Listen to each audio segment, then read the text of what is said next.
Inside this perfectly designed apartment, everything looks right. The roads are clean, the lights are bright, and the rooms are filled with high-end gadgets.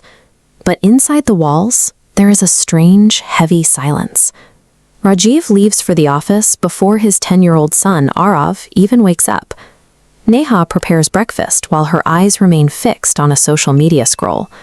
Arav eats in the glow of a tablet, and Shanti Devi, the grandmother, sits alone with her prayers, remembering a time when a house was a home, not just a shared address. This is an emotional vacuum.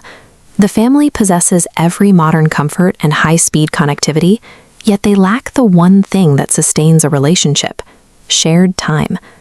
The most dangerous deficit in a family isn't financial. It's the slow, unnoticed withdrawal of attention.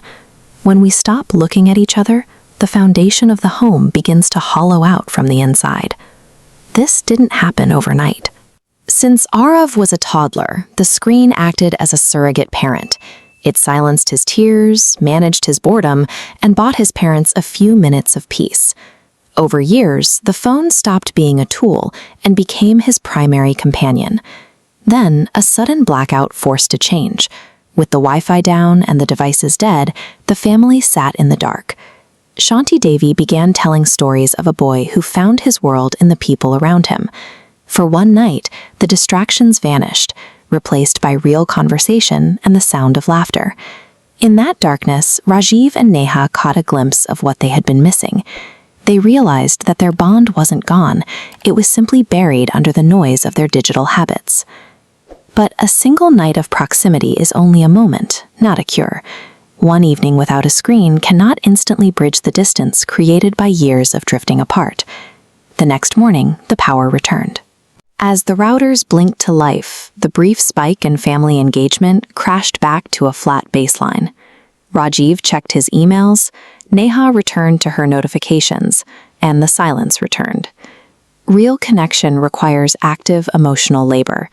It is easier to retreat into the predictable comfort of a digital silo than to do the work of engaging with another person.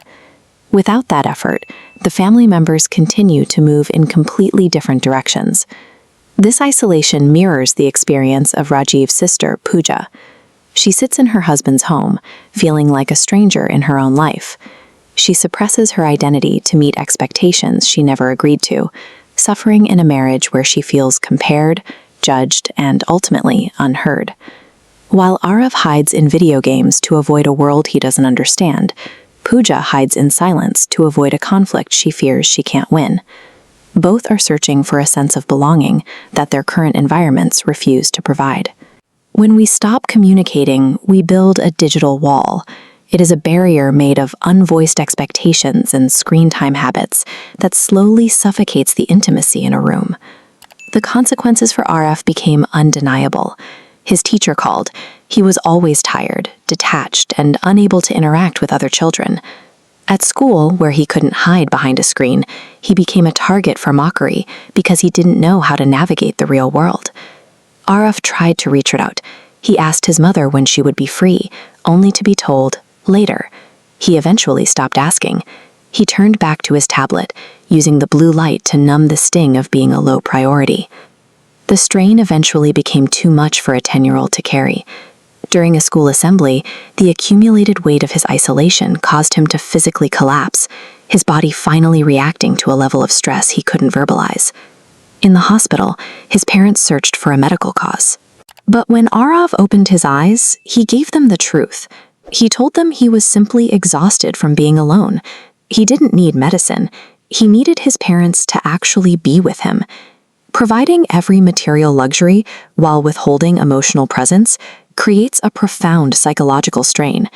A child who feels invisible in their own home will eventually break under the pressure of that loneliness.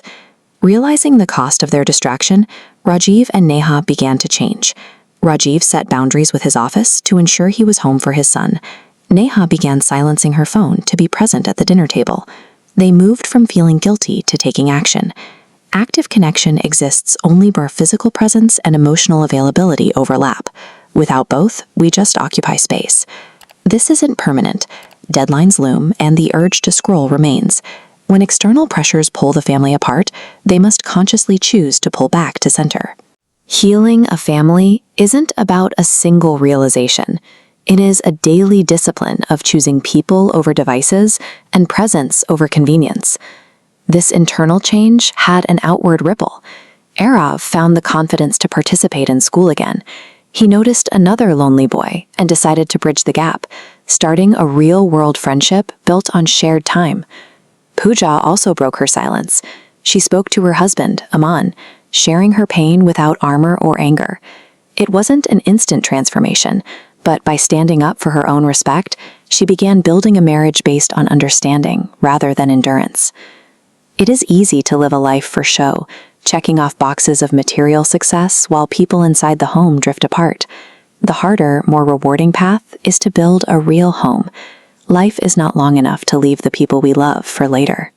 We must choose to give our time today, before the people who sit beside us become nothing more than memories we wish we had honored.